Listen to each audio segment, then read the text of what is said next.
अभी हम लोग बीएसएससी ऑफिस आए हैं और अभी हम लोगों की मुलाकात बीएसएससी के सचिव महोदय और ओएसडी महोदय से हुई और हम लोगों ने मांग रखी कि बीएसएससी द्वितीय इंटर स्तरीय, बीएसएससी सीजीएल 4 यानी चतुर्थ स्नातक स्तरीय, बीएसओ और परिचारी एवं अन्य सभी लंबित परीक्षाओं का एग्जाम डेट घोषित हो। 25% संविदा वेटेज को हटाया जाए, परीक्षा ऑफलाइन कराई जाए, पारदर्शिता के साथ परीक्षा कराई जाए और साथ में पेपर लीक न हो, धांधली सेटिंग न हो, इसके लिए भी ठोस उपाय किए जाए। हमने कुछ उपाय भी बताया कि पेपर लीक और धांधली सेटिंग कैसे रोका जा सकता है, तो उन्होंने कहा कि जो उपाय आप बता रहे हैं उसको हम लागू करने का प्रयास करेंगे।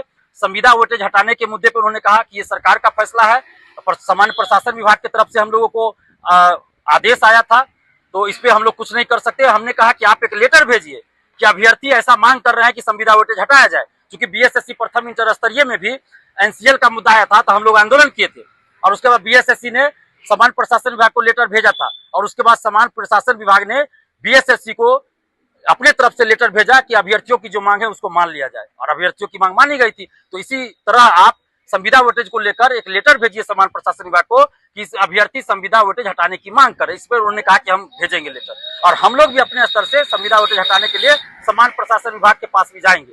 और ऑफलाइन परीक्षा कराने पे भी उन्होंने कहा है कि हम लोग ऑफलाइन परीक्षा कराने पे विचार कर रहे हैं और एग्जाम डेट घोषित जल्द हो, इसको लेकर उन्होंने कहा कि आपने चूंकि मीडिया में कहा था, अखबार में भी खबर छपी थी कि 10 दिन में अगर एग्जाम डेट घोषित नहीं होगा तो आंदोलन करेंगे। तो उसके बाद हम लोग इसमें लग गए हैं कि एग्जाम कैसे जल्दी हो और इसी को लेकर आज मीटिंग थी। सचिवालय के भी कई अधिकारी आए थे, बीएसएससी के सभी अधिकारी मौजूद थे, बड़े अधिकारी सचिवालय से आए थे, सरकार की तरफ से भी कई बड़े अधिकारी मौजूद थे, सचिव स्तर के, अपर मुख्य सचिव स्तर के अधिकारी थे और बीएसएससी के सभी अधिकारीगण मौजूद थे। वहाँ एक मीटिंग हुई है इसी परीक्षा जो जितनी परीक्षाएं अभी लंबित है उसको लेकर कि कैसे जल्दी परीक्षा कराई जाए और पेपर लीक ना हो, धांधली सेटिंग ना हो। ये सारे अभ्यर्थी मौजूद थे। हम लोग भी देखे हैं कि कई अधिकारी जो है मीटिंग के बाद बाहर निकले हैं, तो ये बात उनकी सही लगी कि मीटिंग हुई है, क्योंकि हम लोग को भी लगता है कि क्या पता झूठ बोल रहे हैं सच बोल रहे हैं, लेकिन हम लोगों ने नहीं देखा कि कई अधिकारी मीटिंग के बाद बाहर निकले थे। उसके बाद हम लोगों को बुलाया गया था, तो सचिव महोदय और ओएसडी महोदय मिले और एग्जाम डेट को लेकर उन्होंने कहा कि इसमें संख्या 50-60 लाख से ज्यादा है। तो हम लोगों ने आज से ही अलग अलग जिला के जिलाधिकारियों से वार्ता शुरू कर दी है कि एग्जाम कैसे सही तरीके से कराया जाए कि पेपर लीक ना हो, धांधली सेटिंग ना हो और सही से एग्जाम हो जाए। इसको लेके मीटिंग शुरू कर दिए हैं, अलग अलग जिला के जिलाधिकारियों से वार्ता कर रहे हैं और 10 से 15 दिन का समय हमको चाहिए। 10 से 15 दिन में हम एग्जाम डेट घोषित कर देंगे बीएसएससी सीजीएल 4 द्वितीय इंटर स्तरीय, बीएसओ परिचारी इन सब का। और उन्होंने ये भी कहा कि 3 महीना के अंदर हम ये सब एग्जाम कराना चाह रहे हैं, उसके लिए प्रयास कर रहे हैं। जो आप हमको 10 से 15 दिन का समय दीजिए, 10-15 दिन में हम एग्जाम डेट घोषित कर देंगे। हमने ये कहा है कि 10 से 15 दिन के अंदर अगर आप एग्जाम डेट घोषित नहीं करेंगे तो 10 से 15 दिन के बाद यही बीएसएससी ऑफिस के बाहर हम लोग महा आंदोलन करेंगे और पूरा ये सड़क बेली रोड जाम हो जाएगा। इसके लिए जिम्मेवार बीएसएससी होगी, आप लोग होंगे। और अभी 10 से 15 दिन हम लोग चुप नहीं बैठेंगे, हमने कहा है अंदर 10 से 15 दिन हम लोग चुप नहीं बैठेंगे। आप लोग एग्जाम का डेट घोषित कीजिए, तैयारी कीजिए और 10 से 15 दिन तक हम लोग अलग अलग जिला हम जाएंगे, अभ्यर्थियों के साथ मीटिंग करेंगे और जैसे ही 10 से 15 दिन पूरा होगा, अगर एग्जाम डेट घोषित नहीं हुआ तो हम बीएसएससी ऑफिस के बाहर महा आंदोलन करेंगे। तो उन्होंने कहा है कि 10 से 15 दिन के अंदर हम एग्जाम डेट घोषित कर देंगे। तो अभ्यर्थी जितने हैं, आप सबसे हम अपील करेंगे कि आप पढ़ाई कीजिए और 10 से 15 दिन हम वेट करते हैं।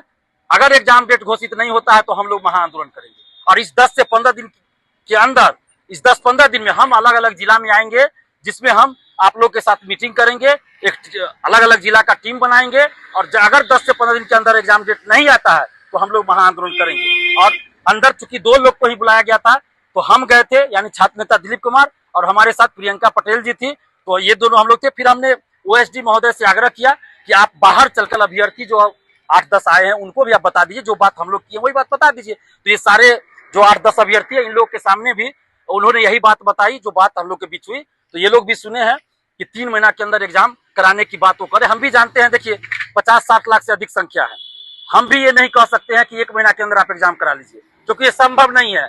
जो बीएसएससी 3 साल से सोई हुई है वो 1 महीना में एग्जाम करा ले, ये संभव ही नहीं है। और हम ये भी नहीं चाहते हैं कि एग्जाम सही से न हो, पेपर लीक हो जाए, धांधली सेटिंग हो जाए। नहीं, हम चाहते हैं पारदर्शिता के साथ एग्जाम हो, धांधली सेटिंग ना हो, किसी तरह का फर्जीवाड़ा ना हो, पेपर लीक ना हो। तो इसलिए अच्छे तरीके से एग्जाम हो। तो इसलिए के लिए कम से कम हमको भी पता है 2 से 2.5 महीना समय बीएसएससी जब से शुरू करेगी तो 2.5 महीना कम से कम समय लगेगा। तो ये 3 महीना के अंदर बोल रहे हैं एग्जाम करा लेंगे। तो हम लोग इंतजार कर रहे हैं कि 10 से 15 दिन के अंदर एग्जाम डेट घोषित हो, नहीं तो महा आंदोलन होगा इसी बीएसएससी ऑफिस के बाहर। बस आप लोग पढ़ाई कीजिए और एकजुट रहिए। हम अलग अलग जिला में आ रहे हैं, आप लोगों से मिलेंगे, बैठक करेंगे, टीम बनाएंगे अलग अलग जिला का, हर जिला का। और 10 से 15 दिन के अंदर नहीं आया एग्जाम डेट तो महा आंदोलन इसी बीएसएससी ऑफिस के अंदर होगा। और कुछ लोग जो आजकल अलग अलग पार्टी के एजेंट है, कोचिंग के एजेंट है, वो लोग हर आंदोलन में घुसकर आंदोलन को कमजोर करने का प्रयास कर रहे हैं। मेरा नाम लेकर कि दिलीप भैया भेजे हैं, दिलीप कुमार भेजे हैं, अभ्यर्थियों को गुमराह कर रहे हैं। तो ऐसे लोगों पे विश्वास नहीं कीजिए। जब तक मैं वीडियो में नहीं बोलूं, मेरे फेसबुक, ट्विटर या यूट्यूब पे कुछ लिखा ना जाए मेरे द्वारा, तब तक किसी की बातों पे भरोसा नहीं कीजिए। क्योंकि मेरा नाम लेकर कुछ लोग आजकल चेहरा चमकाने में लगे और कहते हैं कि दिलीप भैया भेजे हैं तो दिलीप भैया ऐसा बोले हैं, जबकि हम ऐसा कुछ नहीं बोलते हैं। तो जो भी हम बोलते हैं, मेरा वीडियो सुनिए, मेरे फेसबुक, ट्विटर या यूट्यूब पे देखिए कि क्या हम बोलते हैं या क्या लिखते हैं, उसी को फॉलो कीजिए। धन्यवाद, जय हिंद।